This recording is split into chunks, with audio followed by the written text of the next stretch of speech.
it off, turn it over to you. Okay.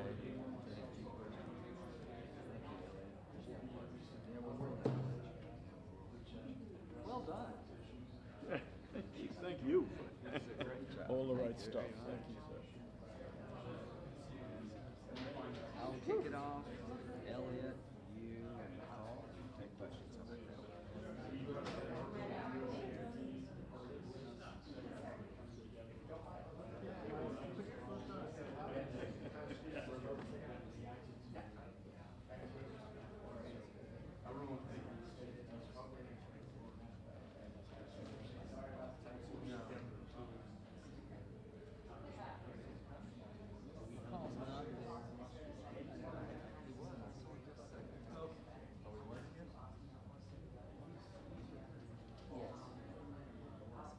Is McCaul? I think that's right. I think this is a recommendation.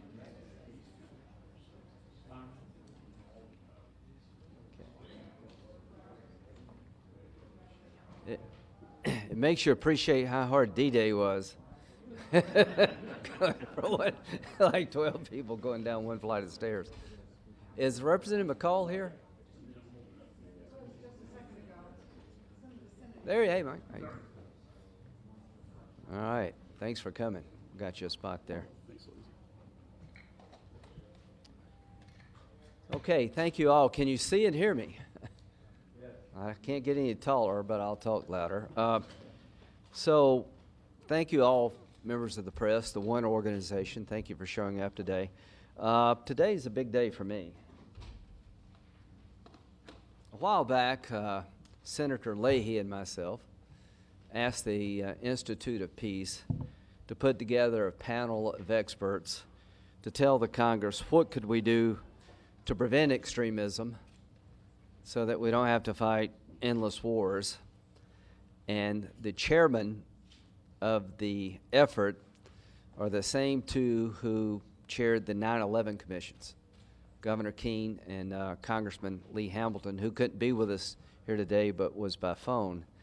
And I thought that was very important and poetic that in 2019 you'd have the people who brought the country together to deal with one of the most horrific attacks in our nation's history, and in a bipartisan fashion gave us a roadmap. And right after that attack, they said there are three things we want to accomplish. We want to take terrorists off the battlefield as much as we can. We want to make sure the homeland is protected, and we want to get to the bottom of what caused all this. From the homeland being protected, we've had a few hiccups, but it's been amazingly successful from my point of view, given the threats we face. The military has taken a lot of these folks off the battlefield. The third part, addressing what causes all this, has been uneven at best. They're probably more extremist today than they were on 9/11, but we have made progress. So in a bipartisan fashion, we're going to now focus on, with the same commitment to protecting the homeland, preventing the problem. I've been to Iraq and Afghanistan over 50 times combined. Carl, you're a general ambassador. I've met these folks on several different continents and occasions. And here's my takeaway. Without security, there is no hope. But security alone is not the goal. You literally cannot kill your way into winning this battle against extremism. We have to offer a hopeful life to compete with a glorious death. And we're not talking about nation building here. We're talking about deterrence and prevention. We spent $5.9 trillion in dealing with this problem since 9/11. And the amount of money we spent on prevention has probably been a drop in the bucket. I think the biggest fan of this report will be the United States military. Because when prevention fails, they're the ones who have to bear the burden of the fight. So if I'm a DOD person, I'm pulling for this group. because it takes a lot of pressure off the Department of Defense, and they understand their limitations. So what I will do is turn it over to the members of Congress. This started bipartisan with Senator Leahy and myself. Senator Coons has been terrific. Elliott and Congressman McCaul, Elliott Engel, are chair and ranking member of the Foreign Relations Committee in the House. And without a political partnership, this will not work. But before I introduce Congressman Engel, would each of you who are here from the commission introduce yourself very briefly?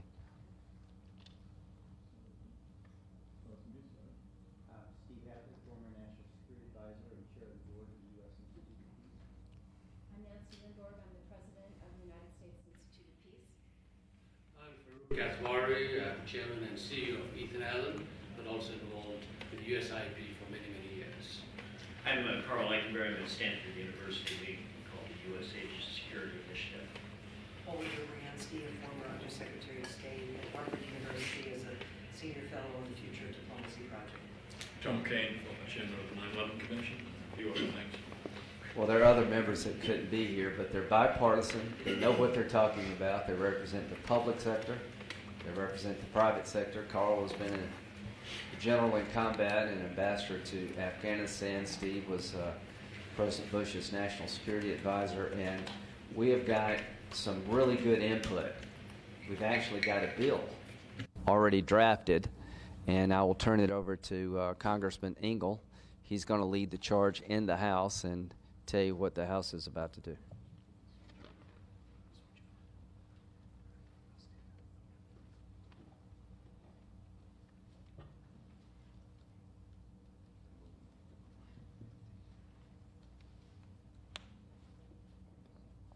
Trying to move without tripping over something. Thank you all for attending. I'm Elliott Engel. I'm the chairman of the House Foreign Affairs Committee, and I'm glad to stand alongside Senators Graham and Coons, who have championed efforts in the Senate to prevent violence and root out extremism in volatile places all over the world. And let me say to our new ranking member on the Foreign Affairs Committee, my partner, Mr. McCaul, I look forward to continuing our work together on these issues. These are not partisan issues, and it's important that we work together on them. We always say on the House Foreign Affairs Committee that partisanship should leave at the river's edge, at the water's edge, and I think that's really important, and that's what we're seeing here. I want to thank all the people on the task force. I want to thank the co-chairs of the task force, Governor Kean and Congressman Hamilton, and all the experts who put their heads together to produce this valuable and very, very timely report. As chairs of the 9/11 Commission, Governor Kean and Congressman Hamilton were at the center of learning lessons about what can happen if America does not engage in fragile states, where terrorism takes root. Now, after almost 20 years of war since 9/11, and 9/11 happened in my hometown, we see those costs even more clearly. The release of today's report comes at an important time. Around the world, levels of violence are at a 25-year high, driving massive instability. This is obviously a global security threat, as fragile, unstable states are breeding grounds for criminals, terrorists, and radicalism. There's a significant economic toll as well. Violence and instability undercut American investment and development efforts and cost the global economy nearly $15 trillion a year. That's a staggering figure. But worst of all, this violence and instability have created a humanitarian catastrophe. So we need new ideas and approaches to ending this violence and instability and preventing it from happening in the first place. This report is a critical contribution to that effort. Over the past decades, there's been time to learn about what works to address the root causes of violent extremism and to understand what makes states fragile.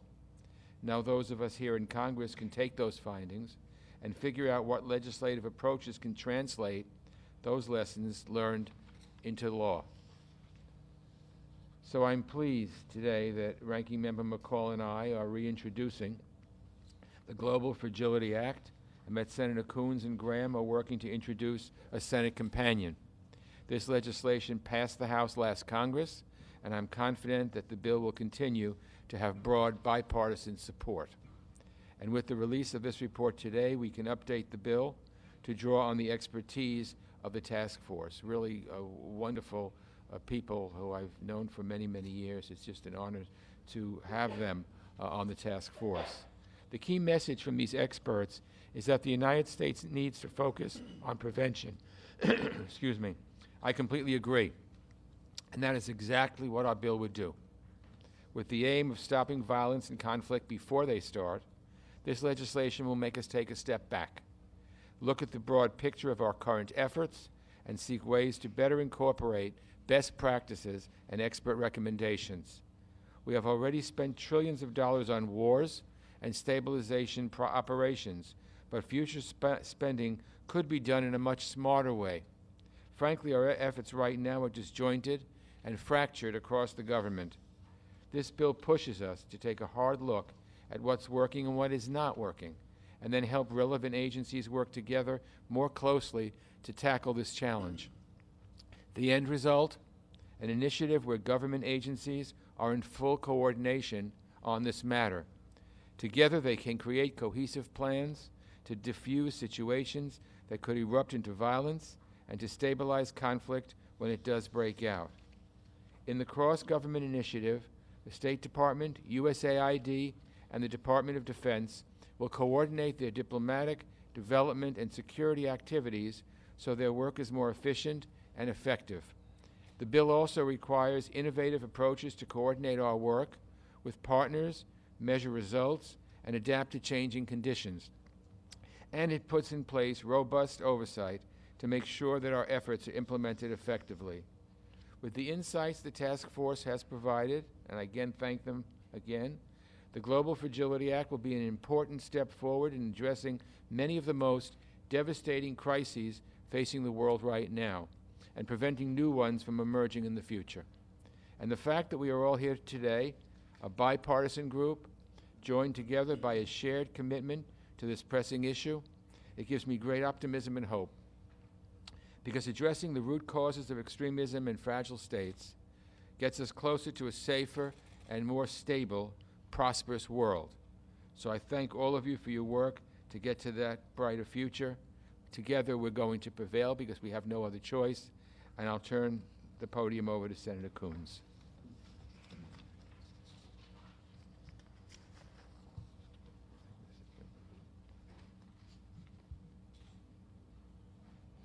Thank you, Chairman Engel.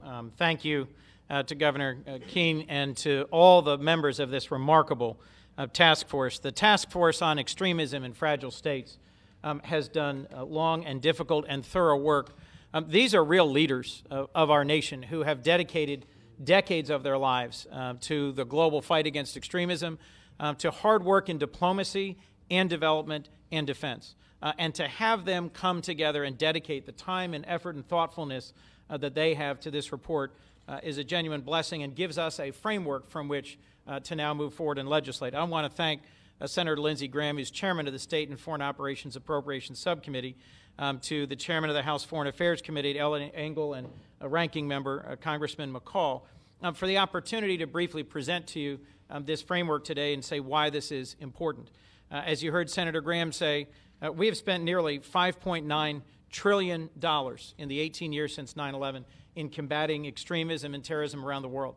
Some strategies for stabilization and combating extremism have worked, and some have not. Some have been affordable and sustainable, and some have not. And we currently have somewhat disjointed efforts across our whole government and in partnership with many of our valuable allies that are not focused on prevention. The simple message here is that we are coming together around a strategy for prevention, to prevent fragile states from becoming failed states. In my years as chair of the Africa Subcommittee of Foreign Relations, and in the last few years with my successor, I've traveled to a dozen countries on the continent of Africa that are genuinely struggling to sustain a nation state in the face of sustained input from failed states nearby. So, for example, in the Sahel, in visits to Niger, to Burkina Faso, to Chad, the pressure from Libya, and then the impact on Nigeria is significant. We can see transnational terrorism, smuggling, gangs, and destabilizing influences spreading from one country to an entire region. In East Africa, the ways in which Somalia has genuinely struggled to reconstitute itself as a nation has had generational consequences for Uganda, for Ethiopia, for Kenya. We've seen recent events in these countries that suggest that if we don't get ahead of this curve and invest more in prevention, in sustainable and meaningful strategies, we will never get to the end of this. So I'm grateful in particular to the United States Institute of Peace and to Nancy Lindborg, everybody who has staffed and supported and led this report. I'm grateful that this is bipartisan. As other speakers have commented, war has sometimes divided us here in the Congress and as a nation. This is an approach to stabilization, to combating fragility, and to building peace that I think can be genuinely bipartisan. The United States has and deserves a reputation as the world leader in responding to humanitarian crises. I hope that with this effort and this approach, we will earn a global reputation as the leader in combating fragility and in helping sustain and then rebuild states that are at the very verge of becoming failed states. So in the last Congress, I worked with a great group, a bipartisan group, along with the Trump administration to introduce and get enacted the BUILD Act, which makes available $60 billion a year in mobilized American private capital. We've got some great NGO partners here who help fight for it. This was an all-hands-on-deck effort that made a significant step forward in bringing new tools to the work of development in parts of the world where fragile states desperately need our engagement. I am very optimistic about the Global Fragility Act that Chairman Engel just spoke about. I'm grateful to Chairman Graham for his partnership. We will be introducing this week the Global Fragility Act here in the Senate, co-sponsored by Senators Graham, Rubio, Merkley, and Young, and I am hopeful that we will quickly move it forward. It was passed in the last Congress in the House. I think there's no reason we shouldn't pass it in this Congress in the House and Senate, and I think it will provide the framework for us to take this tremendous report and take these insights and make them real.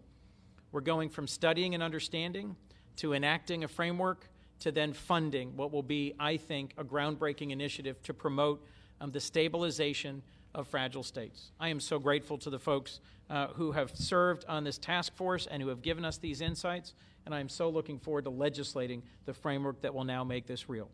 Let me now yield the podium to the congressman from the 10th District of Texas, Michael McCaul, who was the chairman of the Homeland Security Committee in the last Congress and is the ranking member of the House Foreign Affairs Committee in this Congress and a great partner in this legislative effort. Thank you, Senator Kuhn, and I want to thank Governor Kean. I know Congressman Hamilton's not here today, but all your great work on the 9/11 Commission, all your help to me when I was chairman of Homeland Security, and I think, as Senator Lindsey Graham said, I think we've come a long ways. We protected the homeland, 95% stopping attacks in the United States, and I want to thank Senator Graham for your strong leadership in the Senate, Senator Coons, for your support for the Global Fragility Act. I saw my tenure as chairman of Homeland Security really the rise and sort of downfall of the caliphate. But it doesn't mean that extremism doesn't still exist. It's moving to other places. We had 40,000 foreign fighters. Many went back to Europe, many to Northern Africa, and many in the Sahel, which is, I think, the hottest spot now, becoming one of the hottest spots in the world. I want to thank the U.S. Institute of Peace and the task force for giving us this great report that will help Congress fashion legislation to deal with the issue of prevention. I've always said that bullets and bombs alone cannot defeat an ideology. We need to deal with it at its core root problem, and that is despair, lack of hope, poverty, destabilized nations, fragile states where there is no governance. That is where they go. The fact that Syria had no governance and that Iraq was falling apart is why ISIS reared its ugly head. The fact that we have fragile states in the Sahel now. the fact that Libya, we had to pull our embassy out, made it fragile enough for extremism to take hold. It also takes hold over the internet, and it radicalizes over the internet every day. But it touches people, I think, in places where there is lack of hope, where there is no economic opportunity, and where there is a lack of governance, and there is more dictatorship. And so this report, I think Senator Graham put it best when he said, you know who's going to really enjoy this report and appreciate more than anybody is the Department of Defense.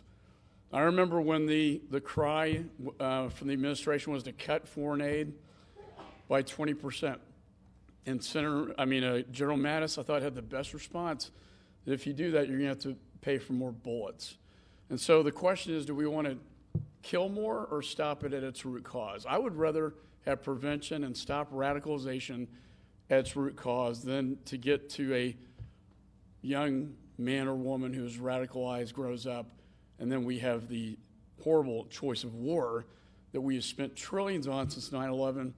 I've always been a messenger of we have to get to prevention, stop radicalization at its core rather than deal with it later on down the road.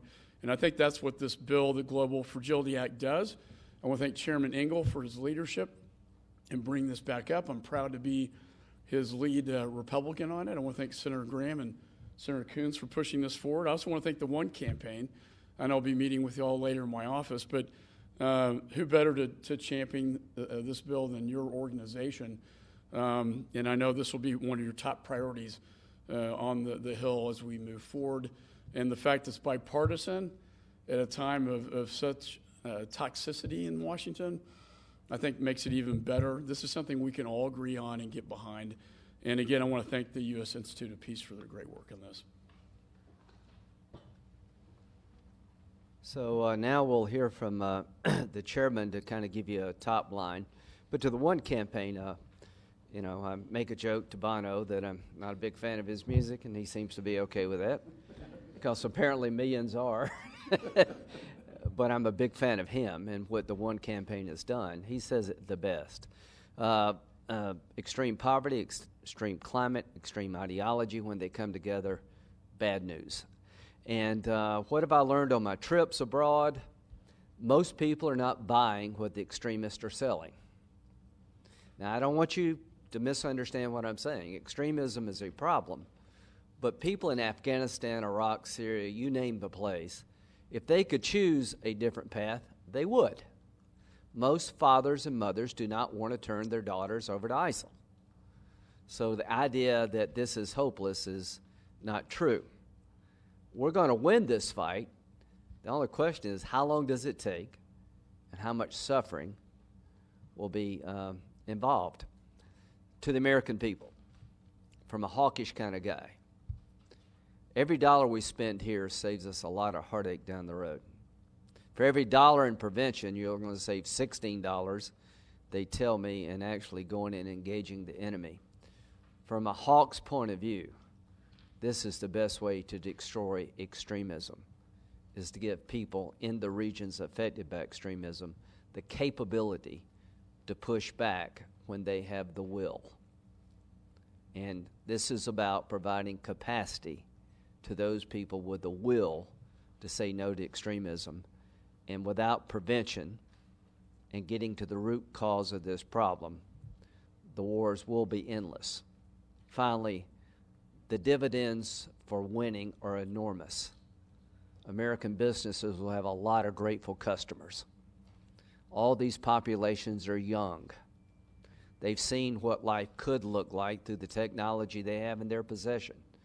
The country may be very poor, in many ways backward, but technology is everywhere. They've seen the other side of the mountain.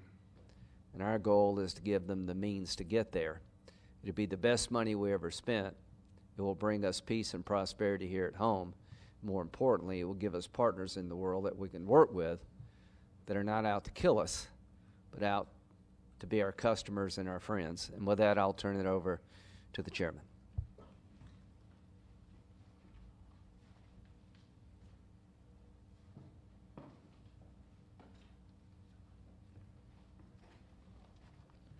Senator Graham, thank you very much. You know, as I go around just talking to people, they tell me two things they want in Washington. One is vision. Lincoln said, where there's no vision, the people perish. And the other is, why can't they work together? Well, I wish they were here. Because in these congressmen, you recognize the vision, and they're working together. And so my hope is they will set an example to the rest of the Congress. But thank you, Senator Coombs, Senator Graham, McCaul. Thank you very, very much, and Congressman Engel. When Lee Hamilton and I released to the Congress a 9/11 report, the country was in a difficult time. And we basically said three things. One is you got to go find the terrorists, and you got to kill the people who attacked the country, punish them. Secondly, we said we got to harden our defenses. This is a hard one. Reorganize the whole intelligence apparatus. Put together a whole new FBI, which with a different kind of focus. But you got to harden our defenses so that we don't ever have an attack like this again on the homeland.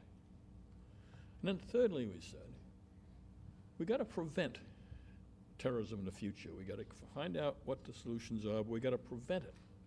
Well, first two, we did pretty darn well. Spent a lot of money on them, but we did pretty darn well. Third one, not so well. And this is what this is all about. This is what this task force, which has taught me so much, you know, just working with people with this kind of intelligence, this kind of expertise, has taught me a lot working with the task force. But this is the idea that it all really, at this point, ought to be about prevention. It's not only part of the strategy, it should honestly be the heart of the strategy and the whole strategy. First of all, we got to make prevention the most important thing as we're looking at this part of the world. And all our other strategies ought to be, that requires, again, a rethinking in government. We got to take all these various agencies and departments and all these parts of government and get them to work together in a new way around a new strategy and one that has a chance of working, so we don't always depend on trying to build states, which is hard to do, and we haven't been very successful at it, or resort to the military, which has done a wonderful job, but we shouldn't have to resort to the military. It's too much money and it's too much blood. So this is a whole new way of looking at it and looking at a way to solve a problem. And third, our recommendation is we shouldn't be doing it alone. You know, the United States shouldn't go alone. It should go with partners. And so a lot of the money for this, we propose to put together a fund that is going to be subscribed to, yes, by us, but even more so by other people. And that we're going to put this all together, and hopefully with the vision and leadership of Congress, it's all going to work out. Let me be clear. It's not going to stop all conflicts. It's not going to rebuild nations. It's a power to enable fragile states to do it themselves, to be their own solutions and find their own solutions at home with our help, working in partnership with them, not doing things to them, but doing things with them. And that's why we need a truly high-level political commitment to try this approach and stick with it for the long term. It's not always going to be successful right away. We're going to have some failures, but also we believe you're going to have some successes, and some important successes. And those successes are going to make this whole world we live in a better place. We are enormously grateful for the support we've already received for this report from Congress. It's wonderful. The people I've talked to both in Congress and the administration, the members of the task force, all have been encouraging. Every one of them. We haven't had anybody we talked to that haven't said, wow, that's a good idea. Why don't we try that? This comes from Congress. It comes from the administration. So that's very, very hopeful in itself. The underlying causes we know about, and we know some of the solutions. We know, for instance, you involve more young people. We know if you involve women to a very, very important extent.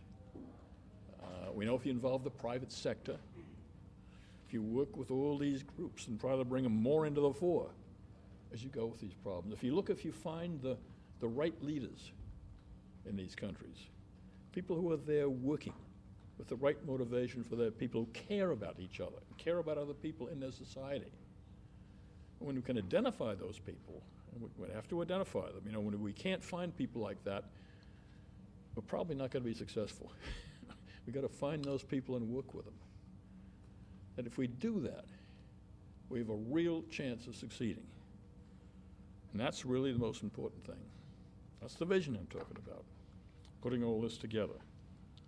If implemented, we believe the strategy will not only defeat today's terrorists, but means that our children and grandchildren will not be treating with the same problem we are.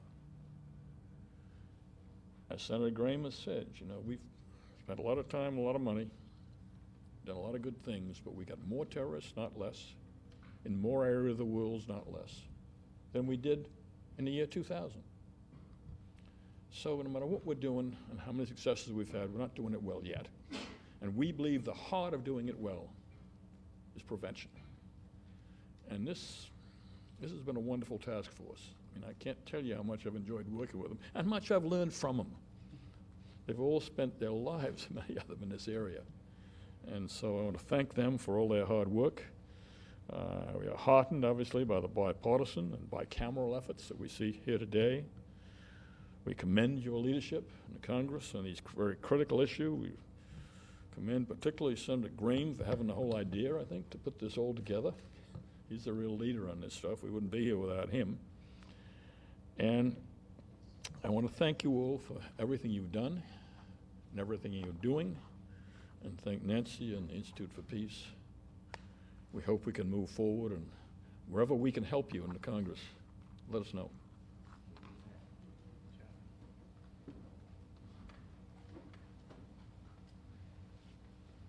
Okay, any questions?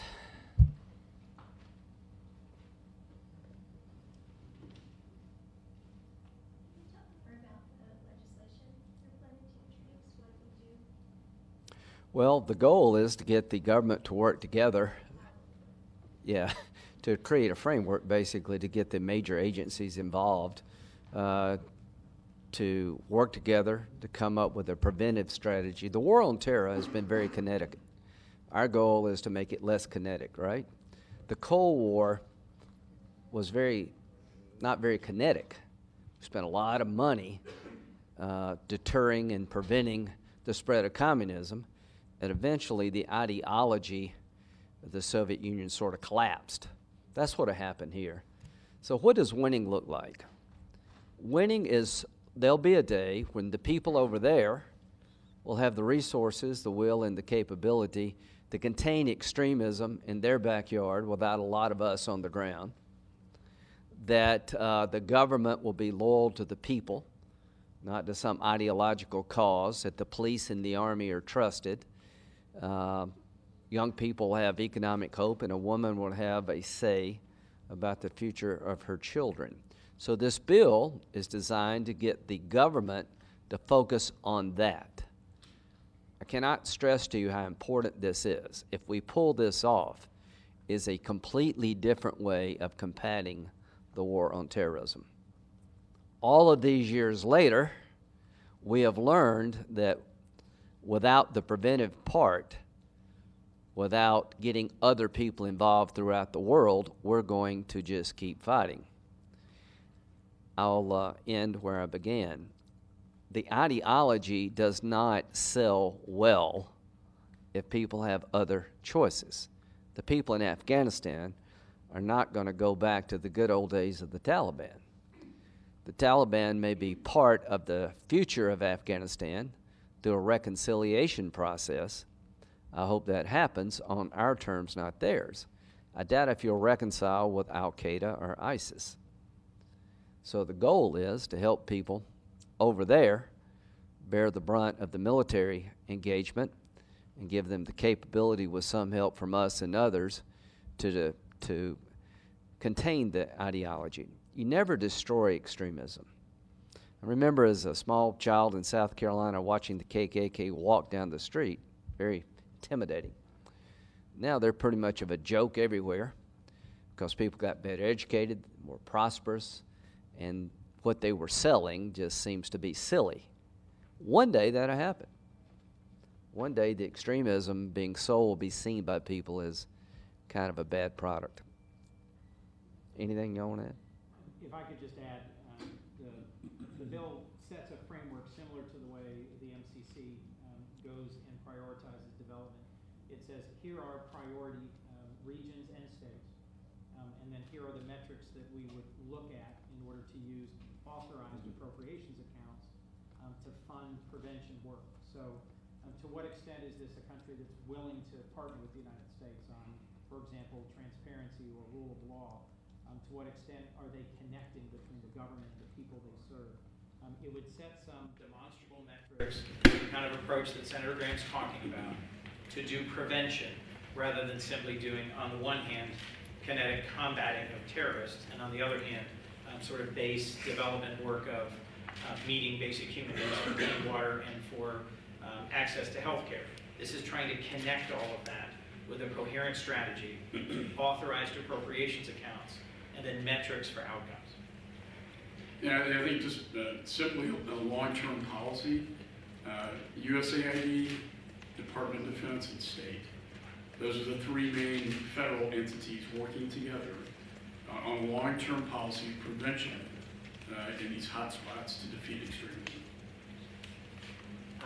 Lisa from PBS, thank you. You're making a case here for more prevention, broader coordination. The report also talks about U.S. military intervention a little bit, and there's a great graphic here that looks at each time there was military intervention and then looks at extremism. Generally seems to be making a connection there. What do you think is the relationship between U.S. military intervention in this area and any rise of extremism? I don't want to, it's not laying that out clearly, but it seems to be implied. Well, after 9/11, what were your choices? Just leave the Taliban in power? No. So after Saddam basically kept bombing people and gassing people, eventually we sort of had enough of that. So the military component is designed to go take down these organizations that present the threat. What have we learned? That after the takedown of the organization, it's pretty hard to follow on what's next. And in Afghanistan, to those who say it hasn't worked, I would say that there are more women in school today than ever in the history of Afghanistan. Life expectancy's up, and education opportunities are greater today. There's a bigger economy. There's a traffic jam in Kabul, which if you were over there in 2002 or 3, you didn't have that problem. And that's hard to translate to people. So when the military intervenes, sure, it provides some recruiting for fighters, but without us there, the people who want to reject the ideology really don't have much hope. Without security, there is no pathway forward. So we're trying to take down the networks, and we've been pretty bad, quite frankly, internationally, of finding what happens next. So the hope is that in 2019, we spent about $2 million to get really smart people to study this problem. $5.9 trillion later, we spent $2 million to get smart people together and say, hey, this ain't working.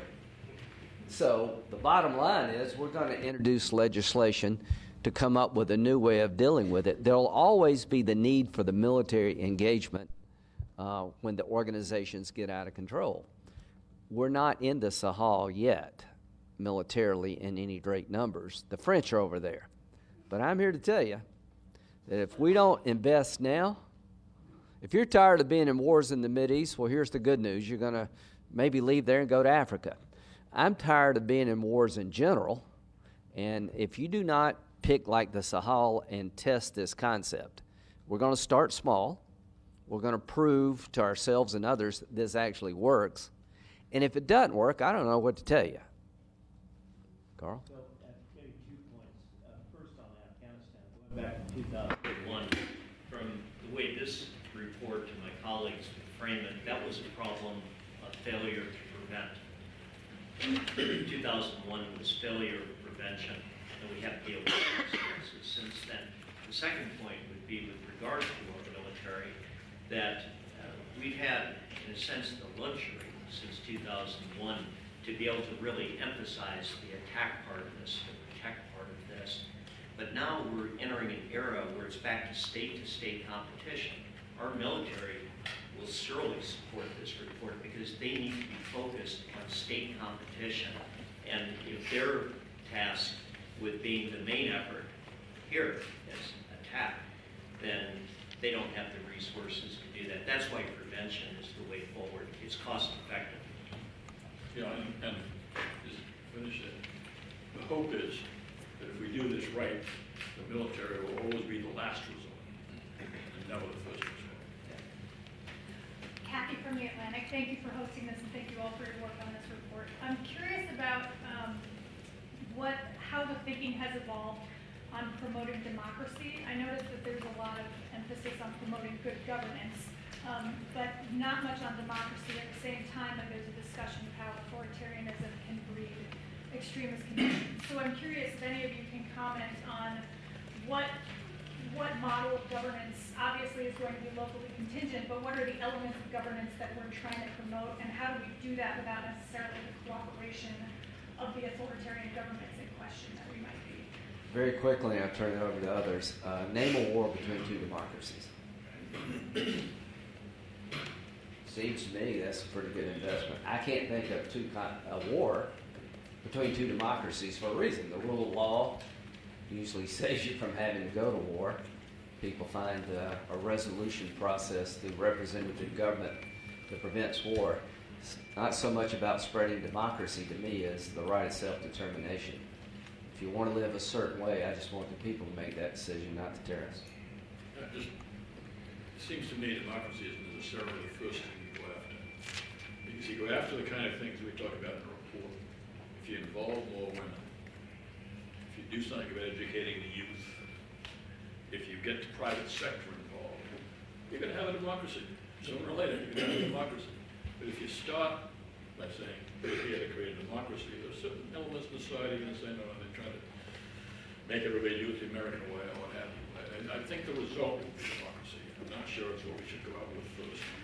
Senator, One American News, there certainly seems to be some fragility in Central America that's creating a problem at our southern border. Could you talk to me how that plays into what we're fighting about now on Capitol Hill? So that's actually a good point. Extremism is just not radical Islam. You've got places where people are living in pretty bad situations that affect us, like in Venezuela. I mean, I wouldn't want to live there.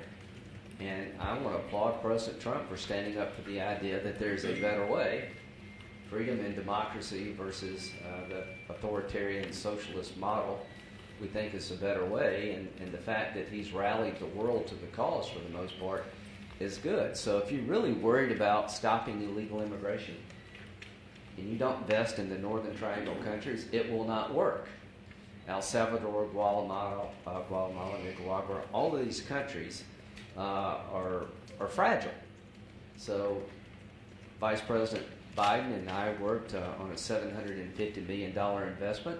I'm willing to double that only if you can get a payout.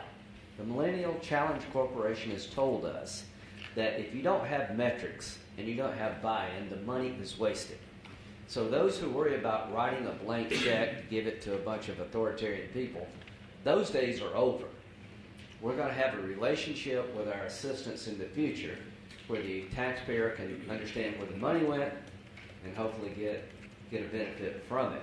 So the first group that I want to deal with outside of the Sahel is the Triangle Nations, because you'll never fix immigration until you stop the reason people feel like they have to take their children and walk a couple of thousand miles going through hell to get here.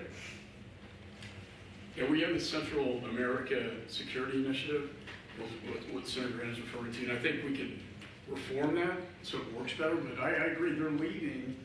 Who would give, a coyote $6,000 to take their child up alone through a dangerous path? It's a very act of desperation. And to get to the root cause, which is what we're talking about here, whether it's Sahel or Central America, which causes the immigration phenomenon, we have to get to the root cause of this problem. To democracies, I think our founding fathers gave Congress the power to declare war because they believe that constitutional democracies don't go to war, as Senator Graham said. And I think we can't self-impose a Jeffersonian democracy. I think Governor Kean is absolutely correct, but we can start stabilizing these nations and economies so they can get to the point where they are democratic nations. And frankly, if you're prioritizing good, rule of law and transparency and good governance, I think we're all convinced that will lead to a democracy. Well, it just the wall, the barrier, whatever you want to call it, it stops the flow, but it doesn't stop the reason for the flow. So the hope is that you will be able to slow the flow down, but if you don't address the cause of this, you can't build a wall high enough. So you just got to get to the root cause. Senator, I think, I'm a product of two worlds. I was born in Kashmir, an area of conflict.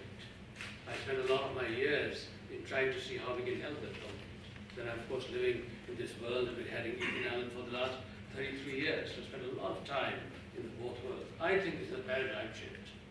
Paradigm shift to say that to stop or to reduce terrorism, we've got to help people get better. We've got to raise them. That the world for centuries said people in the poorer countries are going to remain poor and we're going to get better.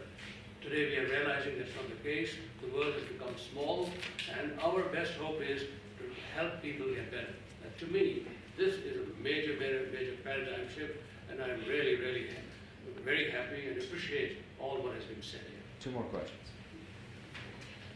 I'm Teresa Welsh with DevEx. I've got a question about the Partnership Development Fund. The task force recommends that the U.S. contribute no more than 25% of that budget. I'm wondering why it's important for the U.S. to galvanize the international community around this issue, including their financial support, and how the U.S. government intends to do that. It's important, obviously, both for the burden sharing, but also for the coordination.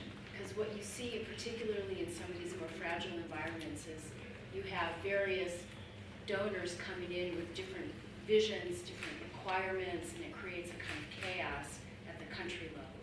So the fund both provides a shared pot of money that enables sharing the burden across a number of donor nations.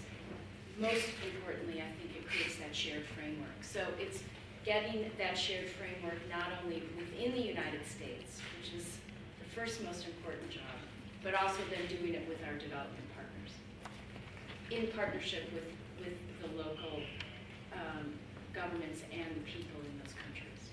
Those that are familiar with the Millennium Challenge Corporation is sort of an international version of it.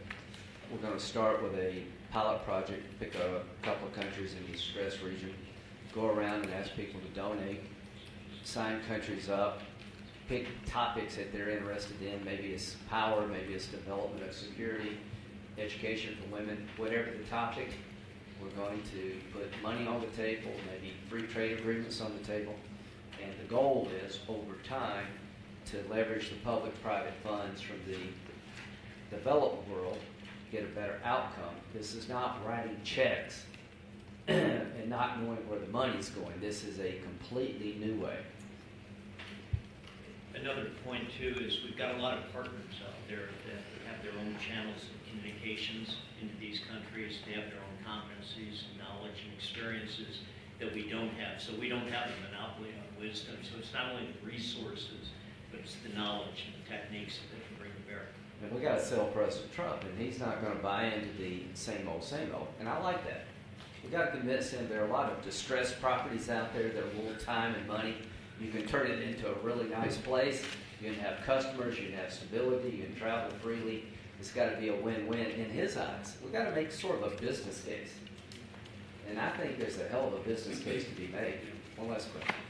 Hi, Ben Kessler from Wall Street Journal. What kind of buy-in have you gotten from the Pentagon, from the state, and from the White House at this point? And if you don't have any buy-in at this point from any of those entities, isn't it premature? I'll let them answer that, but I believe there's a lot of buy-in. Secretary Pompeo is excited about this.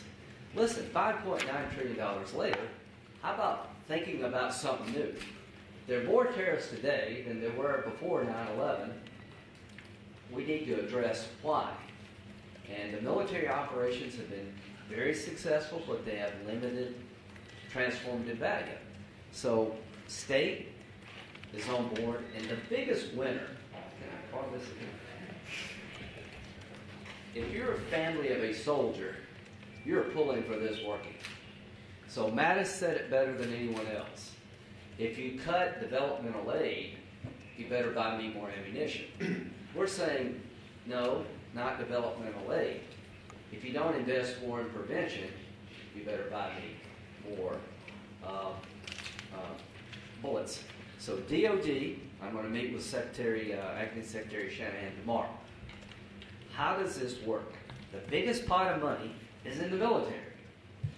The entire developmental budget, foreign aid budget, is 1% of our budget. Senator Leahy's been a terrific partner. He couldn't be here, but without him, we would not be here. So what if you could convince the military to take a small percentage at first of their warfighting budget to invest in prevention, to stop the war from starting to begin with?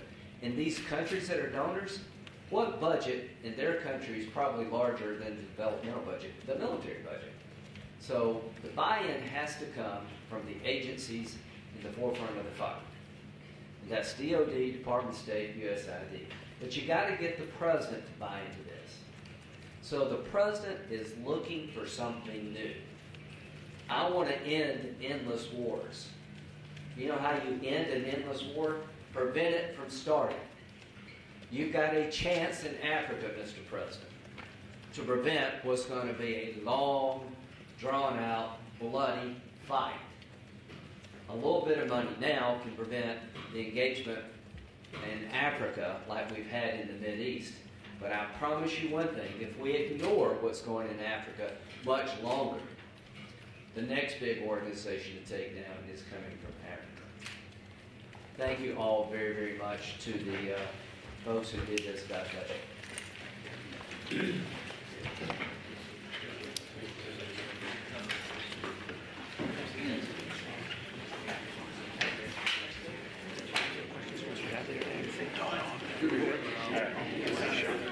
Awesome. Do you have any questions for Mr. Hadley or Nancy?